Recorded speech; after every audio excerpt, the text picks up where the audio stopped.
तो hello everyone, मेरा नाम है आदर्श सिंह और आप देख रहे हैं अपना पसंदीदा चैनल ज्ञानोदय कोचिंग क्लासेस। अगर आप भी देने जा रहे हो इस साल का बोर्ड एग्जाम तो इस वीडियो को बिल्कुल भी मिस मत करना, क्योंकि आज की इस वीडियो से आपके इंग्लिश के 5 अंक पक्के होने वाले हैं जो आपके पोएट्री सेक्शन में आपको मिलते हैं। और वो मिलते हैं आपको सेंट्रल आइडिया से। आपको सेंट्रल आइडिया लिखना होता है पोएम्स का, और जिसके लिए आपको पूरे 5 अंक मिलते हैं। तो यह वीडियो आपके लिए बहुत ही इंपॉर्टेंट होने वाली है, क्योंकि आपके सेंट्रल आइडिया को आज हम पोस्टमास्टम करने वाले हैं, वही बिल्कुल ही आसान शब्दों में। तो चलिए फिर बिना देरी करते हुए देख लेते हैं कि आपके क्लास 12th में जो सेंट्रल आइडिया है, कौन कौन से इंपॉर्टेंट सेंट्रल आइडिया हैं जिनको हम अगर तैयार कर लें तो हमें पूरे 5 अंक मिल जाएं। ठीक है, तो आपकी बुक में पूरे 5 पोएम दिए गए हैं जिनका आपको सेंट्रल आइडिया लिखना है, जिनमें से हमने सबसे ज़्यादा पेपर में आने वाले सेंट्रल आइडिया को रखा है, जैसे कि माई मदर 866, कीपिंग क्विट और ए थिंग ऑफ ब्यूटी। अगर आप इन तीनों में से कोई 2 तैयार कर लेते हैं तो आपके 5 अंक पक्के हो जाएंगे। ठीक है, तो चलिए बिना देरी करते हुए हम शुरुआत करते हैं अपने सबसे पहले पोएम से, माई मदर 866, जिसका हमें सेंट्रल आइडिया लिखना है। ठीक है, तो पोएम को शुरू करने से पहले एक बार मैं इसकी शॉर्ट समरी बता देता हूँ कि ये जो पोएम लिखी है हमारी इंडियन राइटर कमला दास ने लिखा है।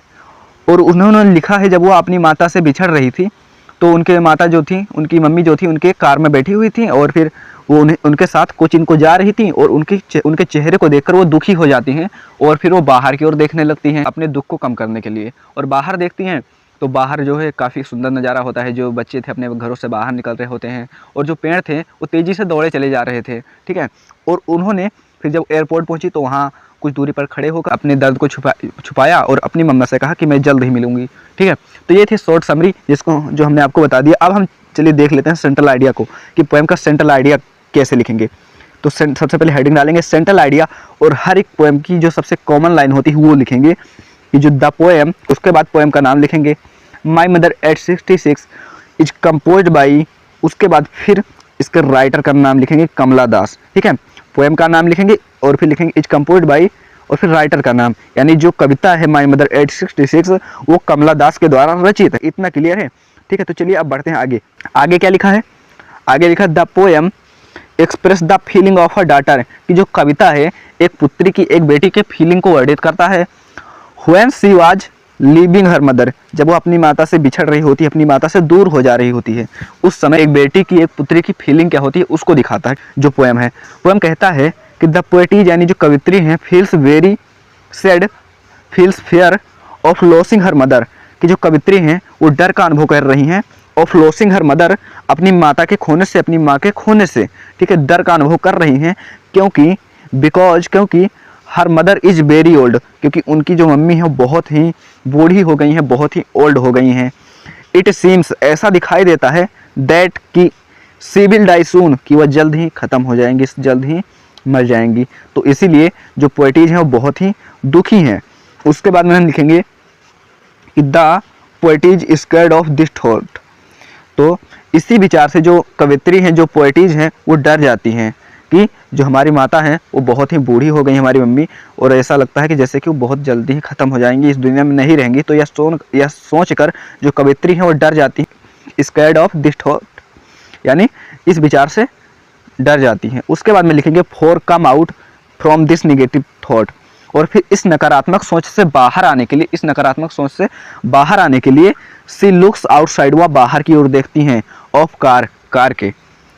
उसके बाद में लिखा the world outside is full of Joy, और फिर देखती हैं कि जो बाहर का जो नज़ारा है, बाहर की दुनिया है वो आनंद से भरपूर है। और फिर सी लुक्स, वह देखती हैं young trees running very fast, कि जो छोटे छोटे पेड़ हैं, यंग ट्रीज हैं, वो तेज़ी से भागे जा रहे हैं। कार में बैठे हुए होते हैं जब हमें भी ऐसा ही दिखाई देता है कि जो पेड़ हैं वो चल रहे हैं, उसी तरह पोएटिज को भी दिखाई देता है। और क्या दिखाई देता है? The children looks very happy, जो बच्चे हैं बहुत ही खुश दिखाई दे रहे हैं। Who are coming out from their homes, जो अपने घरों से बाहर निकल रहे थे, वो बच्चे बहुत ही खुश दिखाई दे रहे थे, बहुत ही हैप्पी दिखाई दे रहे थे। उसके बाद में क्या हुआ?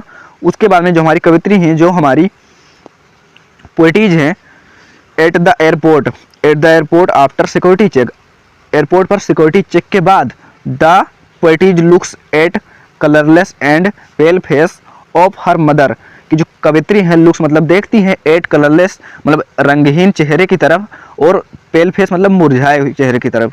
फिर वो एयरपोर्ट पर सिक्योरिटी चेक के बाद जो पोएटिज हैं हमारी, वो देखती हैं कलरलेस और मुरझाए हुए चेहरे की तरफ, अपनी माता के, हर मदर यानी अपनी मम्मी के। उसके बाद में सी बिकम्स वेरी सैड, वह बहुत दुखी हो जाती हैं, बट लेकिन सी हाइड्स हर पेन, लेकिन वह अपना दुख जो है, अपना दर्द जो है छिपा लेती हैं। वो बहुत दुखी हो जाती हैं लेकिन फिर अपना दर्द छिपा लेती हैं और कहती हैं and said to her mother, और अपनी मम्मी से कहती हैं, अपनी माता से कहती हैं कि सी यू सून अम्मा, सी यू सून अम्मा, कि मैं तुमसे बहुत जल्द मिलूंगी। ठीक है, तो ये थी हमारी सेंट्रल आइडिया किस पोएम की, माई मदर एट 66 पोएम की। ठीक है, अब चलिए इन तीनों में से एक और सेंट्रल आइडिया मैं आपको करवा दे रहा हूँ। ठीक है, तो कौन सा करवा दें, आप बताओ कौन सा करवा दें। तो चलिए हम फिर ये सेंट्रल आइडिया जो है ए थिंग ऑफ ब्यूटी का ही करवा देते हैं। ठीक है, ए थिंग ऑफ ब्यूटी का करवा देते हैं। अगर आप बोलोगे तो कीपिंग क्विट का भी करवा ही देंगे। ठीक है, वैसे इस पीडीएफ में आपको वो भी दे देंगे, जब इस पीडीएफ का लिंक हम डिस्क्रिप्शन में डालेंगे तो उसमें ये भी आपको मिल जाएगा कीपिंग क्विट। अब यहाँ पर हम देख लेते हैं a thing of beauty central idea के बारे में। तो इसका सेंट्रल आइडिया कैसे लिखेंगे सेंट्रल आइडिया, उसके बाद में लिखेंगे कि द पोएम का नाम लिखेंगे ए थिंग ऑफ ब्यूटी, और फिर लिखेंगे is composed by John Keats. ये जो हमारी कविता है a thing of beauty is composed by, रचित है जॉन कीट्स के द्वारा। ठीक है, इतनी बात क्लियर है। ठीक है, आगे क्या है, इन दिस पोएम, इस कविता में द पोएट टेल्स, कवि बताता है कि द ब्यूटीफुल थिंग्स, की जो सुंदर चीजें हैं, आर सोर्स ऑफ, वे स्रोत है, of great Joy and happiness, एक बड़े आनंद का, एक बड़े हैप्पीनेस का, एक बड़ी खुशी का। इस पोएम में कवि क्या बताता है कि जो ब्यूटीफुल थिंग्स है, जो ब्यूटीफुल चीजें हैं, सुंदर चीजें हैं, वो क्या हैं, वो सोर्स हैं, साधन हैं या फिर स्रोत हैं। ग्रेट जॉय मतलब एक बड़े आनंद का स्रोत है। ठीक है, इतनी बात क्लियर है। तो ठीक है, आगे क्या लिखा है, आगे लिखा है नेवर चेंज इनटू नथिंगनेस, कि जो सुंदर चीजें हैं वो कभी शून्यता में परिवर्तित नहीं होती हैं, वो कभी खत्म नहीं होती हैं। Therefore beautiful things are worth treasuring, अतः जो सुंदर चीजें हैं वो एक अमूल्य खजाना है। ठीक है, उसके बाद में लिखेंगे with the passing of time, समय बीतने के साथ, समय के व्यतीत होने के साथ, a thing of beauty become more joyful, ये जो थिंग ऑफ ब्यूटी है जो और भी ज़्यादा आनंदित होती जाती है समय बीतने के साथ।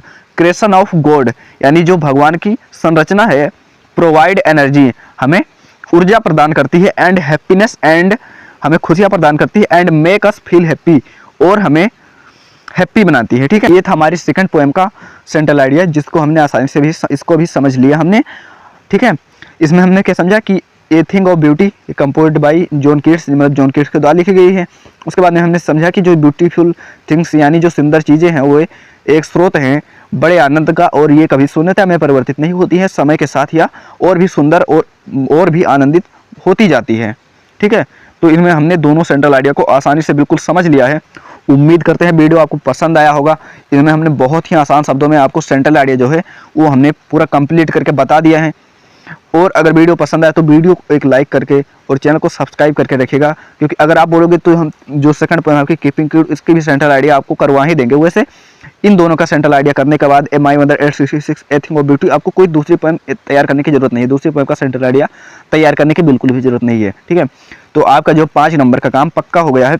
अगर आप इसे एग्जाम में आसानी से बिल्कुल इसी लैंग्वेज में लिख देते हैं तो आपको पूरे अंक देखने को मिल जाएंगे। मिलते हैं फिर नेक्स्ट वीडियो में एक नए मज़ेदार टॉपिक के साथ।